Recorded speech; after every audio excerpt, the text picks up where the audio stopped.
Yes, kile ambacho alikuwa anakitaka Diamond Platnumz pamoja na Zuchu wamekipata. Kupitia ukurasa wa Diamond Platnumz pamoja na Zuchu wameposti hapa picha ambayo ikimuonyesha Zuchu akiwa mjamzito na akiwa ameshika tumbo lake pale. Lakini nimekuja kuzungumza kile ambacho watu wengi wamekicomment, yawezekana kweli kimewagusa na watu wameamua sasa kuchukia kwa kile ambacho kinazidi kuendelea. Wapo ambao wamecomment vizuri na kuwapongeza, lakini kuna wengine ambao wameenda kinyume kabisa na kusema kwamba yawezekana nyie sasa mkiamua tu kucheza na akili zetu mnatuchezea, kwamba mkiamua tu leo tuamue wa Tanzania tuposti hiki na hiki.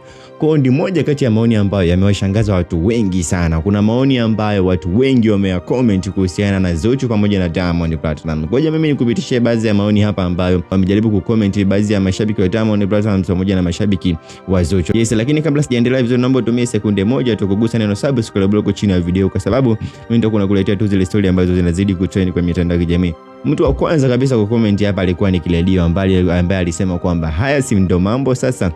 Nikaona pale comment kibao watu wakamjibu vya kutosha, lakini akaja Kilima Story akaandika kwamba kumekucha. Akaja Haji Manala ndo akasema kwamba uzuri wa kucheza bila viatu ndo huu sasa.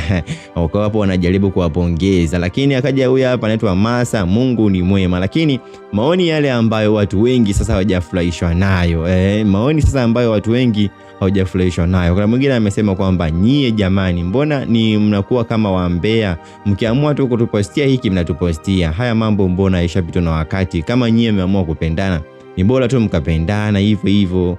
Sasa inakueje mnakuwa mnatutisha tisha?